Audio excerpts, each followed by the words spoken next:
तो स्वागत है आप लोगों का। हम लोग पढ़ने जा रहे हैं सीपीडब्ल्यू कोड अपेंडिक्स 7B। पिछली क्लास में हम लोगों ने 7A पढ़ा था। क्या है अपेंडिक्स 7B? आइए देखते हैं। Procedure for payment. तो किसी तरह का एक पेमेंट करना है। किसको पेमेंट करना है?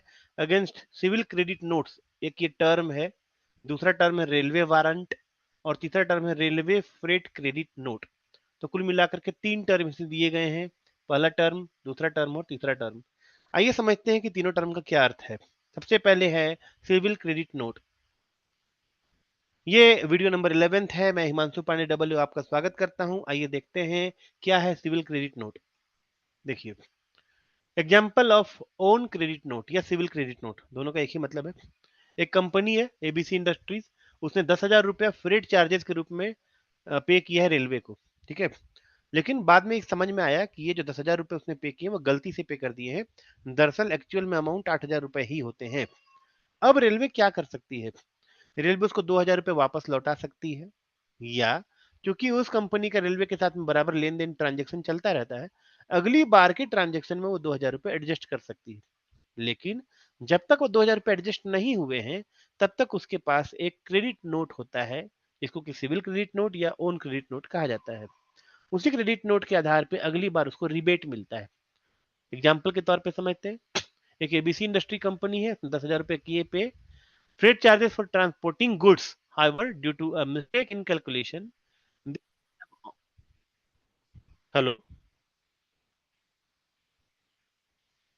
हेलो, हाँ, तो they should have paid only 8,000 rupees. अब रेलवे का एक्शन क्या है कि the railway issues an own credit note, जो कि ये टर्म है आप लोगों ने देखा, to ABC industry of rupees 2,000, that is overpaid, जो कि पहले से ओवरपे कर दिया गया है, यूजिंग द क्रेडिट नोट। इसका टर्म क्या है? Option 1 adjustment. उस क्रेडिट नोट को बाद के ट्रांजेक्शन में in later stage, in the next transaction AB industry needs to pay 15,000। अब 15,000 पे करना है उसको, 2,000 रुपए उसके पास में पहले से क्रेडिट नोट अवेलेबल है, तो अब उसको जो नेट अमाउंट पे करना होगा वो 15,000 माइनस 2,000, केवल 13,000 रुपए ही पे करना पड़ेगा।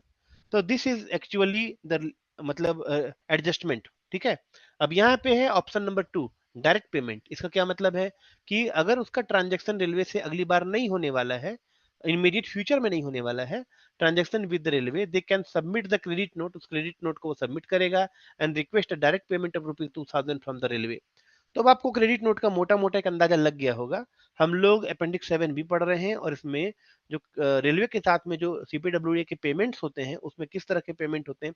बेसिकली ये जो पेमेंट की जाते हैं, सीपीडब्ल्यूए जब सेंट्रल स्टोर्स डिवीजन से सामान मंगवाता है, तब रेलवे को जो किराए में पेमेंट करना होता है उसके पेमेंट्स कैसे किए जाते हैं उसका ये तरीका बताया गया है। ठीक है, तो पहला तरीका तो ये हो गया कि ओन क्रेडिट नोट उसको मिलता है। ठीक है, ये टर्म आपने कहाँ से देखे हैं? ये तीनों टर्म आपके इसके हेडलाइन में है। अगेंस्ट सिविल क्रेडिट नोट, या जिसको ओन क्रेडिट नोट कहा गया है, दूसरा है रेलवे वारंट, और तीसरा रेलवे फ्रेट क्रेडिट नोट। तो पहला वाला मैंने पढ़ लिया है, दूसरा वाला आते हैं रेलवे वारंट। रेलवे वारंट क्या है? देखिए, रेलवे वारंट ये है कि कोई एक ऑफिस है, ध्यान से समझिएगा, कोई एक ऑफिस है, उसने अपने स्टाफ को एक रेलवे वारंट इशू कर दिया है, जिस वारंट के आधार पे वो रेलवे स्टाफ उस काउंटर पे जाता है, टिकट काउंटर पे, और वहां से टिकट बुक करता है। बदले में उसको यानी स्टाफ को पेमेंट नहीं करने पड़ते। फिर वो रेलवे उसका मतलब उसके डिपार्टमेंट से क्लेम करती है, और फिर डिपार्टमेंट से उसको पैसे मिलते हैं, बल्क में मिलते हैं। मैंने बाकी डिपार्टमेंट्स को लेकर के तो नहीं देखा है, पर आर्मी को लेकर के मैंने देखा है। उनका जब भी डिप्लॉयमेंट होता है, इस तरह के उनके वारंट इशू किए जाते हैं। रेलवे खुद अपने स्टाफ को वारंट इशू करती है, और उस समय में फिर बाद में उसको पेमेंट किया जाता है। Mister Sharma is an example of government employ is entitled to travel by train for official work. और ये जो वारंट इशू होता है बेसिकली ऑफिशियल वर्क के लिए ही होता है। हिज डिपार्टमेंट इश्यूज हिम अ रेलवे वारंट। तो उसका डिपार्टमेंट इशू करता है, न कि रेलवे। और वो डिपार्टमेंट का इशू किया हुआ रेलवे वारंट वो पर्सन लेकर के रेलवे के काउंटर पे जाता है। Using the warrant, mister Sharma goes to the railway station and present the warrant at the ticket counter. The railway official issues him a train ticket. उस वारंट के against में उसको एक ट्रेन टिकट इशू कर दिया जाता है for his journey without him having to pay a money any money. Payment process जब होता है, रेलवे बाद में क्लेम करती है, सेंड द रेलवे वारंट और summary of the warrant used to mister Sharma department and claim the cost of the ticket from them. ठीक वैसा ही लमसम जैसा कि हमारे सीजीएचएस में एलओसी के माध्यम से जब हम कहीं इलाज करवाते हैं प्राइवेट हॉस्पिटल में, तो प्राइवेट हॉस्पिटल बाद में हमारे इलाज से रिलेटेड सारे बिल को प्रोड्यूस करती है। और पेमेंट मिल जाता है। तीसरा टर्म था railway freight credit note, PQR traders, ये भी एक एग्जांपल है। पीक्यूआर ट्रेडर ये कोई मतलब एक नाम है, ये कोई टर्म नहीं है। Transported goods and paid ₹25,000 as freight. अब यहाँ पे एज फ्रेट का क्या मतलब है उसको हम लोग अगली स्लाइड में एक्सप्लेन करेंगे। लेकिन पीक्यूआर ट्रेडर ने अपने गुड्स को ट्रांसपोर्ट किया है और 25,000 रुपए रेलवे को दिए हैं। अपॉन डिलीवरी, वो जब डिलीवरी हो चुकी होती है, some goods were found to be damaged, and in that case and the railway agreed to a partial refund of rupees 5,000 of freight charges। ठीक है, रेलवे ने उसको 5,000 रुपए का रिफंड दिया है due to cause of damage. ठीक है, इस तरह का जब रिफंड मिलता है, रेलवे का एक्शन क्या है, the railway issues the railway freight credit note rupees 5,000 to PQR trader. अब यहाँ पे दो ऑप्शन है, एडजस्टमेंट वाला सेम टू सेम जैसा पहले आपने देखा था ऑन क्रेडिट नोट वाला, वैसे यहाँ भी है। पीक्यूआर ट्रेडर जो होगा need to transport another consignment and freight charges rupees 30,000। In that case when he has refunded rupees 5,000, so he needs to pay 25 once again, and the direct payment is when in near future no transaction is possible। ठीक है, they can claim their payment of 5,000 from the railway and railway will is bound to pay। तो simple है, आपको तीनों term मैंने explain कर दिए हैं। फ्रेट को लेकर के कई बार कंफ्यूजन क्रिएट रहता है, तो मैं फ्रेट को भी एक्सप्लेन कर देता हूँ। क्या होता है freight? Freight charges usually cover the various cost. इसमें बहुत सारे कॉस्ट शामिल होते हैं, कोई एक कॉस्ट शामिल नहीं होता है। तो जब रेट का डिस्क्रिप्शन कहा जाएगा तो आप ये मत समझिएगा कि केवल यहाँ से एक जगह से दूसरी जगह ले जाने का भाड़ा है, भाड़ा ही नहीं है। भाड़ा के अलावा और भी बहुत सारी चीजें हैं, जैसे कि ट्रांसपोर्टेशन तो अपने आप में एक भाड़ा हो गया। The action movement of goods we direct different modes like road, trucks, rail, train, sea ships और एयरप्लेन। तो बेसिकली हम तो यहाँ पर रेलवे वाला ही मॉनिटर करेंगे यहाँ पे, लेकिन बाकी बेस से भी जब ट्रांसपोर्ट होता है उसको फ्रेट ही कहा जाता है। Handling, loading, unloading and transferring goods at different point at journey. तो लोडिंग अनलोडिंग को हैंडलिंग चार्जेस कहा जाता है। Fuel energy, the cost of fuel for truck, locomotive, ships और एयरक्राफ्ट। टोल एंड टैक्सेस, बहुत डिफरेंट जगह पे जब टोल्स रोड में टोल्स लगता है, बहुत सारे राज्यों में घुसने पर टैक्सेस देने पड़ते हैं। ठीक है, any applicable road toll part. Port charges, airport fee और government taxes related to the transportation of goods. Documentation में बहुत सारे चार्जेस लगते हैं। Cost associated with preparing necessary document like bill of bills of loading, ये loading होना चाहिए। ठीक है, invoices and customs paper work. और लास्ट में इंश्योरेंस, जो भी ट्रांसपोर्टेशन होता है गुड्स का उसका इंश्योरेंस कवर किया जाता है, ताकि अगर किसी तरह का क्षति हो जाए इंश्योरेंस कंपनी को पे कर दे। लेकिन जब आप इंश्योरेंस करवा रहे होते हैं, इसका जो प्रीमियम पे करते हैं, तो कुल मिलाकर के आपने कितना देखा, 1 2 3 4 5 6, तो 6 टर्म जो है वो आपके सब के सब मिला करके फ्रेट चार्जेस में कंसीडर किए जाते हैं। मान लीजिए कि ये रेलवे से हो रहा है तो भी आपको handling, fuel, toll taxes, documentation और इंश्योरेंस। हालांकि रेलवे में फ्यूल तो नहीं लगता पर एनर्जी चार्जेस तो लगता है ना, तो सब मिला करके इसको फ्रेट कहा जाता है। तो फ्रेट को लेकर के जब भी कोई मूवमेंट होता है तब उस समय में ये एक मैंने बनाया है। यहाँ पे बहुत सारी चीजें हैं, ये देखिए प्लेन से आया ये गुड्स है। ठीक है, ये फिर शिप के माध्यम से कहीं और जा रहा है। ये ट्रेन है, ये वाला ट्रेन। ठीक है, तो इसके माध्यम से फिर यहाँ पे ये अपने बड़े बड़े ट्रकों में जा रहा है, ये खुले ट्रक में जा रहा है। फिर ये शिप है, ये कार्गो शिप इसको बोलते हैं, ये फिर शिप इसको लेकर के जा रहा है। इस तरीके से हर एक समय में जब कोई भी जाता है, कोई सामान लोडिंग अनलोडिंग होता है, उस समय में इसको फ्रेट चार्जेस कहा जाता है। हम लोग बेसिकली रेलवे वाला ध्यान में रखेंगे, बाकी को हमको ध्यान में रखने की जरूरत नहीं है।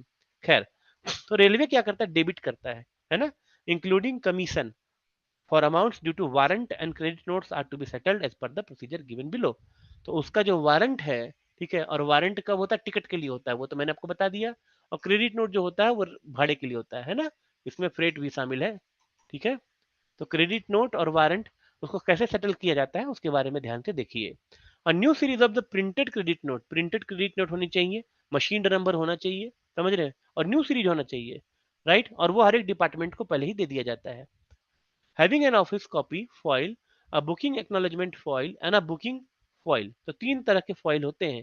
पहला होता है, उसमें जो प्रिंटेड क्रेडिट नोट होता है 3 पेजेज में होता है, समझ रहे हैं। एक तो होता है मतलब ट्रिप्लीकेट जिसको आप कह सकते हैं, ये किस में बनता है, ट्रिप्लीकेट में बनता है। ट्रिप्लीकेट में कौन सा हुआ, पहला हुआ ऑफिस कॉपी जिसको ओसी कहा जाता है, दूसरा हुआ बुकिंग एक्नॉलेजमेंट, बुकिंग जिसमें हो रहा है, ठीक है, एसी के बुकिंग एक्नॉलेजमेंट, और तीसरा हुआ वो हुआ बुकिंग फॉइल। ठीक है, तो ये 3 में बनता है। Which will beer machine serial number be used, इसको ऐसे यूज करना है। The head of the office of the ministry, तो हेड ऑफ द ऑफिस आपको पता ही होता है, हमारे हेड ऑफ द ऑफिस कौन है, प्रिंसिपल एजी है कि नहीं। लेकिन ये जिस ऑफिस में खास करके तो सीपीडब्ल्यूडी की बात हो रही है, तो सीपीडब्ल्यूडी का मिनिस्ट्री कौन सा है, मिनिस्ट्री ऑफ अर्बन डेवलपमेंट, आपको तो पता ही होगा, है ना, हाउसिंग एंड अर्बन डेवलपमेंट। उसका जो हेड ऑफ द ऑफिस होता है department availing of the credit note facility should obtain the new credit note form. ठीक है, तो रेलवे से उनको न्यू क्रेडिट नोट का फॉर्म मिल जाता है, new credit note form book, पूरा वो बुक में ही रहता है, जो कि हर पेज ट्रिप्लिकेट में होता है। From their existing source of supply can be responsible for the safe custody and issue. और वो जिसको भी इशू करता है उसके सेफ कस्टडी के लिए एचओडी रिस्पॉन्सिबल होता है। A ministry or department office, being the user, will tender the booking file in connection with the booking of freight, clearance of consignment, etc., as the case may be, to the station master concerned। क्योंकि सारा का सारा मामला railway से handle करना है, वहां पे उसको स्टेशन मास्टर को ही हैंडओवर करना पड़ता है। The station master will retain the booking foil and return the booking acknowledgement foil to the tendered after recording the booking particulars including weight, destination date, etc. and the amount of charges due thereon। ठीक वैसे जैसे आप अपने parcel की booking करवाते हैं, क्या करवाते हैं, पार्सल की बुकिंग जब होती है सबसे पहले उसका वेट करता है, वेटमेंट लेता है, फिर वो लिखता है डिस्टेंस कितना है, किस जगह पे आपको भेजना है, फिर उसके हिसाब से वेटमेंट और डिस्टेंस यानी डेस्टिनेशन के हिसाब से फिर वो आपको अमाउंट बताता है कि आपको कितना अमाउंट ऑफ चार्जेस पे करना होगा। सेम टू सेम ये रेलवे के साथ में जो भी बड़े बड़े पार्सल होंगे वहां पे भी वही काम किया जाएगा। हालांकि वो बहुत महंगा सौदा नहीं होता है, इसलिए रेलवे से ट्रांसपोर्टेशन ज्यादा होता है। Head of office of such ministry और department office shall prefer a separate consolidated claim relating to credit note between 1 to 15th and 16 to end of the month. ये बड़ा इंपॉर्टेंट है कि एक महीने में 2 बार वो क्लेम किए जाते हैं, 2 claims इन अ मंथ। ठीक है, 2 claims इन अ मंथ। ठीक है, और जो वो 2 क्लेम किए जाते हैं किसके लेकर के, क्रेडिट नोट को लेकर के। ठीक है, रिलेटिंग टू क्रेडिट नोट, ये मैंने हाईलाइट करना चाहिए था, नहीं किया है, अब मैंने हाईलाइट कर दिया है। अगेंस्ट हिज पाव और ट्रेजरी, पाव है सेंट्रल डिपार्टमेंट के मामले में, और ट्रेजरी है स्टेट और यूटी के मामले में, है ना, स्टेट और यूटी के मामले में, स्टेट गवर्नमेंट और यूटी गवर्नमेंट। ठीक है, duly supported by the counter file of the credit note received back from the station master of the railway station concern. और क्रेडिट नोट का जो काउंटर फाइल होता है तो ऑफिस कॉपी, उसमें उसने अपना मोहर लगवा लिया स्टेशन मास्टर से कि हाँ भाई इतने में आपका ट्रांसपोर्टेशन किया जा रहा है। The head of the office functioning under the central government shall request for issue of a cheque of category 3। यहाँ पे बड़ा इंपॉर्टेंट मसला है कि चेक 3 कैटेगरी के होते हैं, कैटेगरी 1, कैटेगरी 2, कैटेगरी 3। ठीक है, ये कैटेगरी 3 का चेक है जो उसको इशू करने के लिए रिक्वेस्ट किया जाता है। अब आप मुझसे पूछ सकते हैं कि ये कहाँ लिखा हुआ है, लिखा हुआ है कैम में, सिविल अकाउंट्स मैन्युअल में 3 कैटेगरी के चेक होते हैं, आप प्लीज वहां जाइए और उसको देख लीजिए।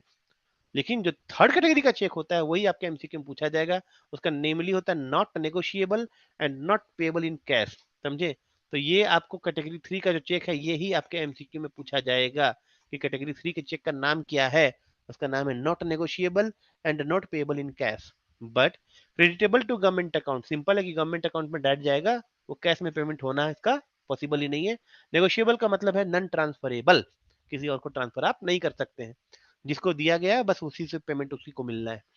In the case of head of the office functioning under state government, where the bills is to be paid by a treasury officer, the check or demand draft should without exception bear the endorsement account pay only।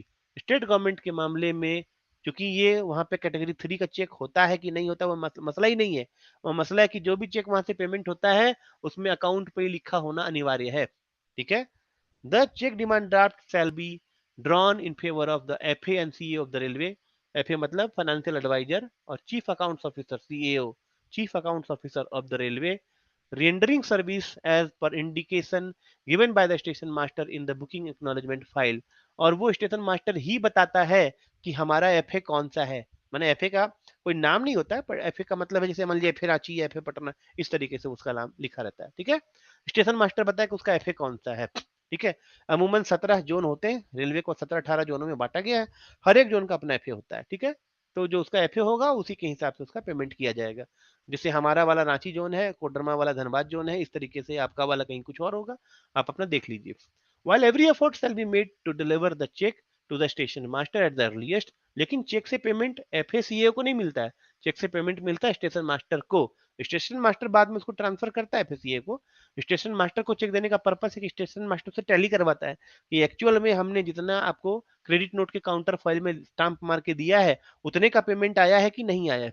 At the earliest, जल्दी हो सके, the cheque relating to the credit note used during the first fortnight. तो first fortnight का मतलब 1 से लेकर 15 तक, 1 से 15 तक, ठीक है, उसका should be submitted to the station master latest by 25 तक। जो 15 तक मैंने आपको 10 दिन का मौका मिला है, समझ रहे कि नहीं। और वहां पे and that relating to the second fortnight, मतलब 16 से 30 तक वाला को, 30 तक, ठीक है, उसको आपको सबमिट करने के लिए कहा गया 10th of the following month. तो अभी आपको 16 से 30 तक का जो सबमिट करना है, ठीक है, तो वो आपको माने 10 अप्रैल तक, है ना, 16 से 30 मार्च का जो होगा वो 10 अप्रैल तक सबमिट कर दिया गया होगा। क्या सबमिट किया गया? चेक पेमेंट के लिए क्लियर कीजिए भाई, 10 दिन के अंदर को क्लियर कीजिए, रेलवे के पास में ज्यादा समय है नहीं, समझ गए। आगे, a statement in duplicate indicating the number and date, ये डी छूट गया है, ठीक है, date of the credit note used during the relevant fortnight, the amount thereof, and the total amount involved for the fortnight should be prepared by the head of the office at the time of preparing the bill so as to submit to the station master along with the check। Simple है, check में simple payment नहीं होता है, उसके साथ में bill की सारी डिटेल होती है कि कौन सा बिल, उसके डेट, उसके नंबर सारे के सारे उसमें चेक के साथ एक स्टेटमेंट बना करके देते हैं, उसमें सब कुछ सबमिट करते हैं ताकि स्टेशन मास्टर को कंपेयर करने में सहूलियत हो। The station master concerned shall return one copy of the statement duly infaced with the word check received। और उसमें स्टेटमेंट में एक इन्फेस कर देता है कि चेक रिसीव कर लिया गया है, और उसको ऑफिस कॉपी के तौर पे लौटा दिया जाता है। यूजिंग रबर स्टाम्प और अदरवाइज, ये जो चेक रिसीव्ड होता है उसमें रबर स्टाम्प के तौर पे ही लिखा जाता है। In acknowledgement of the cheque received in payment toward the credit note, this इन्फेस्ड statement shall be retained by the head of the office as a record of acquittance of the cheque delivered to the station master. और head of the office इसको रखता है कि cheque station master को deliver कर दिया गया है, और स्टेशन मास्टर ने उस चेक को एक्सेप्ट कर लिया कि हाँ हाँ मुझे मिला है, उसका एक्नॉलेजमेंट है। तो as a mark of acknowledgement station master के हेड ऑफ द ऑफिस उसको स्टेटमेंट को रख लेता है the record. A separate balance sheet are prepared by the railways for coaching passengers, parcels, luggage, traffic, etc। Simple meaning यही है कि चूंकि एक डिपार्टमेंट, खासकर हम लोग सीपीडब्ल्यूडी के बारे में पढ़ रहे हैं, तो सीपीडब्ल्यूडी के जितने भी ट्रांसपोर्टेशन होते हैं केवल और केवल लगेज तो नहीं होता है, उसके पैसेंजर भी ट्रैवल करते हैं, उसका पार्सल भी ट्रैवल होता है, उसके जो भी कुछ होते हैं उसका अलग से बैलेंस शीट रेलवे को बनाना पड़ता है। और रेलवे ऐसा बनाता भी है, क्यों नहीं बनाएगा भाई, उसको मैंने बिजनेस करना है ना, आखिरकार उसका कॉमर्शियल हेड होता है, आपको तो पता ही होगा। एक गुड्स गार्ड होता है, एक होता है कॉमर्शियल, पता नहीं कौन कौन से पोस्ट होते हैं, मुझे तो रेलवे के बारे में ज्यादा पता भी नहीं है। पर जब हम लोग प्रिपरेशन कर रहे थे उस समय गुड्स गार्ड नाम का एक पोस्ट सुना था हमने। एक और होता है कॉमर्शियल हेड, या पता नहीं इसको क्या बोलते हैं। ठीक है, इसको मैं यूट्यूब में अपलोड करूंगा, तो आप लोग उसको प्लीज मुझे बताइएगा कि कौन से पोस्ट की बात कर रहा हूं मैं, तो उसके कमेंट में बता दीजिएगा। And for goods traffic, separate checks demand draft to be obtained from tendering to the station master and to the goods supervisor for respective transactions, and also for separate statement prepared relating thereto for obtaining the said acknowledgement। Simple meaning ये है कि जितना भी इसमें purpose बताया गया है, चाहे वो ट्रैफिक का हो, चाहे वो गुड्स का हो, चाहे वो पार्सल का हो, ठीक है, जिसका भी हो, separate separate demand draft, separate separate cheque आपको पेमेंट करना चाहिए, ताकि railway separate separate balance sheet बना सके। On demand from the station master, the user department of the central ministry of state government, UT government shall also pay within 1 month either in cash or those supplementary credit notes the amount of under charge। ठीक है, अगर मान लीजिए कि, तो मैंने पढ़ा कि जब भी डिमांड करेंगे स्टेशन मास्टर, तो जितने भी गवर्नमेंट हैं, जो उनकी यूजर डिपार्टमेंट हैं, उनको सप्लीमेंट्री क्रेडिट नोट या फिर अमाउंट पे करेंगे with in a month. Under charge का मतलब है अगर कहीं पे भी चार्ज आपको, आपने कम पे कर दिया है, वहां तो था कि जब आपने ज्यादा पे कर दिया था तब आपको एक क्रेडिट मिल गया था, पर अगर आपने कम पे किया है, ठीक है, सॉरी, अगर आपने कम पे किया है तो वहां पे आपको 1 महीने के अंदर विद इन 1 मंथ आपको उतना पेमेंट करना होगा जितना स्टेशन मास्टर ने आपसे डिमांड किया है। Detected during the course of internal check of the credit note transaction in railway accounts office by the audit of otherwise। क्योंकि रेलवे का अपना इंटरनल ऑडिट होता रहता है, तो वहां पे उसने अगर कोई भी अमाउंट को फाइंड आउट किया है कि इतना आपने अंडर चार्ज किया है, इतना आपने कम पेमेंट किया है, स्टेशन मास्टर अपने यूजर ऑफिस से डिमांड करेगा, और जितना स्टेशन मास्टर यूजर ऑफिस से डिमांड करेगा उसको 1 महीने के अंदर पेमेंट करना पड़ेगा। आइए थोड़ा सा रिसीट एंड पेमेंट रूल की तरफ चलते हैं। उसमें रूल का नंबर तो मुझे याद नहीं है, पर हम लोग उसमें जो पॉइंट डिस्कशन कर रहे थे कि अगर एक ऑफिस में किसी के अकाउंट्स ऑफिस ने कह दिया है कि यहाँ पे अंडर पेमेंट हुआ है और उससे रिकवरी करनी है, सॉरी ओवर पेमेंट हुआ और रिकवरी करनी है, समझ गए, तो आपको उनसे पूछना नहीं है, चाहे वो हाय हाय करे, धरना प्रदर्शन करे, हड़ताल करे, आपको उससे रिकवरी कर लेनी है।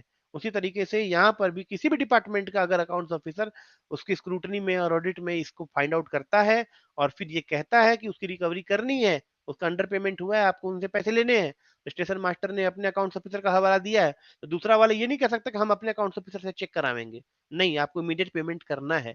अब ये आप कह सकते हैं कि हो सकता है कि उसने ज्यादा पैसे मांग लिए हों, फिर जब आपका ऑडिट हो रहा होगा, फिर जब आप क्लेम करेंगे, फिर वो आपको उतना पैसा लौटाएगा।